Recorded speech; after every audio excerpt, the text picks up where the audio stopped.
B R Patil audio ಬಳಿಕ ಸಿಎಂಗೆ letter tension ಈಗ ಶುರು ಆಗ್ಬಿಟ್ಟಿದೆ.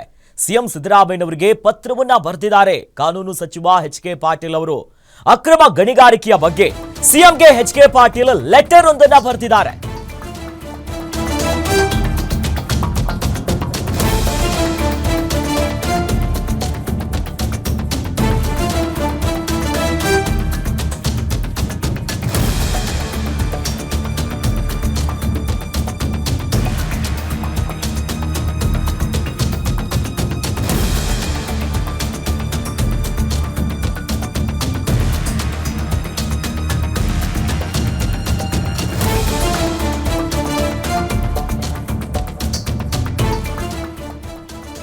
ಅಕ್ರಮ ಗಣಿಗಾರಿಕೆಯಲ್ಲಿ ತಪ್ಪಿತಸ್ಥರ ವಿರುದ್ಧ ಕ್ರಮಕ್ಕೆ ಆಗ್ರಹವನ್ನ ಮಾಡಿದ್ದಾರೆ. ಸಿಎಂಗೆ ಸಚಿವ ಎಚ್.ಕೆ. ಪಾಟೀಲ್ 7 ಪುಟಗಳ ಪತ್ರವೊಂದನ್ನ ಬರೆದಿದ್ದಾರೆ. ಗಣಿಗಾರಿಕೆ ಪಾದಯಾತ್ರೆಯನ್ನ ನೆನಪಿಸಿ ಪರೋಕ್ಷ ಅಸಮಾಧಾನವನ್ನ ಹೊರಗಾಕಿದ್ದಾರೆ. ರಾಜಕಾರಣಿಗಳು, ಅಧಿಕಾರಶಾಹಿಗಳು ಲೂಟಿ ಮಾಡಿದ್ರು. ಗಣಿ ಅಕ್ರಮದಿಂದ 1,50,000 ಕೋಟಿ ನಷ್ಟ ಆಗಿದೆ. 2017 ಮತ್ತು 2018ರಲ್ಲಿ ಸಂಪುಟ ಉಪಸಮಿತಿ ಬಹಿರಂಗಗೊಳಿಸಿತ್ತು. ಒಂದೆರಡು ಪ್ರಕರಣಗಳಲ್ಲಿ ಕೆಲ ಅಪರಾಧಿಗಳಿಗೆ ಶಿಕ್ಷೆ ಆಗಿತ್ತಷ್ಟೇ.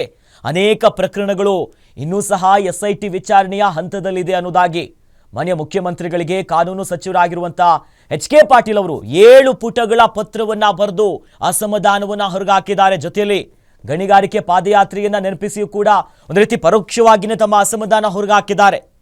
ಇದರಲ್ಲಿ ರಾಜಕಾರಣಿಗಳು, ಅಧಿಕಾರಶಾಹಿಗಳು ಲೂಟಿ ಹೊಡಿತಿದ್ದಾರೆ. ಕೋಟಿ ಕೋಟಿ ಏನಾಗ್ತಾ ಇದೆ ರಾಜ್ಯದಲ್ಲಿ ಅನ್ನುವಂಥ ಹಲವು ಪ್ರಶ್ನೆಗಳೀಗ. ಗಣಿ ಅಕ್ರಮದಿಂದ 1,50,000 ಕೋಟಿ ನಷ್ಟ ಆಗಿರೋದು. ಇದನ್ನ ಬಹಿರಂಗಗೊಳಿಸಿತ್ತು 2017 ಮತ್ತು 2018ರಲ್ಲಿ ಸಂಪುಟದ ಉಪಸಮಿತಿ. ಬಟ್ ಏನಾದರೂ ಕೂಡ ಯಾರೋ ಒಂದಿಬ್ಬರಿಗೆ ಮಾತ್ರ ಶಿಕ್ಷೆ ಆಗಿದೆ. ಅಪರಾಧಿಗಳು ಯಾರ್ಯಾರಿದ್ರು ಅವ್ರಿಗೆ ಮಾತ್ರ. ಅನೇಕ ಇಂತಹ ಅಕ್ರಮ ಗಣಿಗಾರಿಕೆ ಲೂಟಿ ಹೊಡೆಯುವಂಥ ಪ್ರಕರಣಗಳು SIT ವಿಚಾರಣೆಯಲ್ಲಿದೆ ಅನ್ನುವಂಥ ಆರೋಪ ಮಾಡಿದ್ದಾರೆ. ಈ ಬಗ್ಗೆ ಹೆಚ್ಚಿನ ಡೀಟೇಲ್ಸ್ ನೀಡ್ತಾರೆ ನಮ್ಮ ಸ್ಪೆಷಲ್ ಕರೆಸ್ಪಾಂಡೆಂಟ್ ವೀರೇಶ್ ದಾನಿ.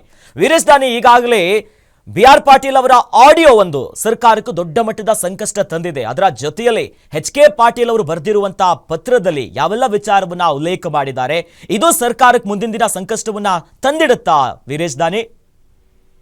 ಅಖಿಲೇಶ್, ಸರ್ಕಾರಕ್ಕೆ ಸಂಕಷ್ಟ ತರುತ್ತೆ ಅನ್ನೋದಕ್ಕಿಂತ ಸರ್ಕಾರಕ್ಕೆ ಒಂದು ಕಡೆ ಏನು ಸರ್ಕಾರದ ಆಡಳಿತದ ವಿಚಾರದಲ್ಲಿ ಸಾಕಷ್ಟು ಅಸಮಾಧಾನಗಳು ಹೇಳ್ತಾ ಇರೋದು ಸ್ಪಷ್ಟವಾಗಿ ಕಂಡು ಬರ್ತಾ ಇರುವಂತದ್ದು. ಈಗಾಗಲೇ ಬಿಆರ್ ಪಾಟೀಲ್ ರವರು ಬಹಿರಂಗವಾಗಿ ಮನೆಗಳ ಹಂಚಿಕೆ ವಿಚಾರದಲ್ಲಿ ಹಣ ಕೊಟ್ಟವರಿಗೆ ಮಾತ್ರ ಮನೆಗಳು ಮಂಜೂರಾಗ್ತಾ ಇದೆ ಅನ್ನೋ ಒಂದು ಗಂಭೀರವಾದಂತಹ ಆರೋಪವನ್ನ ಮಾಡಿದ್ರು. ಇದರ ಬೆನ್ನಲ್ಲೇ ಇದೀಗ ಹಿರಿಯ ಸಚಿವರಾಗಿರ್ತಕ್ಕಂಥ ಎಚ್.ಕೆ. ಪಾಟೀಲ್ ಅವರು ಇದೀಗ ಸಿಎಂ ಸಿದ್ದರಾಮಯ್ಯನವರಿಗೆ ಪತ್ರವನ್ನ ಬರೆದಿದ್ದಾರೆ. ಅಕ್ರಮ ಗಣಿಗಾರಿಕೆ ವಿಚಾರದಲ್ಲಿ ನಾವು ಪಾದಯಾತ್ರೆಯನ್ನ ಮಾಡಿ ಅಧಿಕಾರಕ್ಕೆ ಬಂದಿದ್ವಿ. ಆದ್ರೆ ಅಕ್ರಮ ಗಣಿಗಾರಿಕೆಯಿಂದ ರಾಜ್ಯ ಸರ್ಕಾರಕ್ಕೆ 1,50,000 ಕೋಟಿ ರೂಪಾಯಿಯಷ್ಟು ಖಜಾನೆಗೆ ನಷ್ಟ ಆಗಿದೆ. ಈ ಹಿನ್ನೆಲೆಯಲ್ಲಿ 2017 ಮತ್ತು 2018ರಲ್ಲೇ ಸಂಪುಟ ಉಪಸಮಿತಿಯನ್ನ ರಚನೆ ಮಾಡಿ ವರದಿಯನ್ನು ಸಹ ಸಂಗ್ರಹಣೆ ಮಾಡಿತ್ತು. ಆ ಕುರಿತಂತೆ ಇದುವರೆಗೂ ಸಹ ಯಾವುದೇ ರೀತಿಯಾದಂತಹ ಕ್ರಮಗಳು ಆಗ್ತಾ ಇಲ್ಲ. ಒಂದೆರಡು ಪ್ರಕರಣಗಳಲ್ಲಿ ಮಾತ್ರ ಕೆಲ ಆರೋಪಿಗಳಿಗೆ ಶಿಕ್ಷೆ ಆಗಿದೆ. ಇನ್ನೂ ಅನೇಕ ಪ್ರಕರಣಗಳು SIT ಹಂತದಲ್ಲೇ ವಿಚಾರಣೆ ಹಂತದಲ್ಲಿವೆ. ಹೀಗಾಗಿ ಇದನ್ನ ತೀವ್ರಗತಿಯಲ್ಲಿ ಮಾಡಬೇಕು. ಯಾಕಂತಂದ್ರೆ ರಾಜಕಾರಣಿಗಳು ಮತ್ತು ಅಧಿಕಾರಶಾಹಿಗಳು ಅಕ್ರಮ ಗಣಿಗಾರಿಕೆಯಲ್ಲಿ ಭಾಗಿಯಾಗಿ ಸರ್ಕಾರದ ಬೊಕ್ಕಸಕ್ಕೆ ಸಾವಿರಾರು ಕೋಟಿ ರೂಪಾಯಿ ನಷ್ಟವನ್ನ ಮಾಡಿರೋ ಹಿನ್ನೆಲೆಯಲ್ಲಿ ಇದರ ಕುರಿತಂತೆ ಸುದೀರ್ಘವಾದಂತಹ ಒಂದು ಕ್ರಮವನ್ನ ಕೈಗೊಳ್ಳಬೇಕು ಅಂತ ಹೇಳಿ ಎಚ್.ಕೆ. ಪಾಟೀಲ್ ರವರು ಇದೀಗ ಸಿಎಂ ಸಿದ್ದರಾಮಯ್ಯನವರಿಗೆ ಪತ್ರ ಬರೆದಿರುವಂತದ್ದು ಸಾಕಷ್ಟು ಸಂಚಲನಕ್ಕೆ ಕಾರಣವಾಗಿರುವಂತದ್ದು. ಅಖಿಲೇಶ್, ಧನ್ಯವಾದಗಳು ವೀರೇಶ್ ದಾನಿ ತಮ್ಮೆಲ್ಲ ಮಾಹಿತಿಗೆ.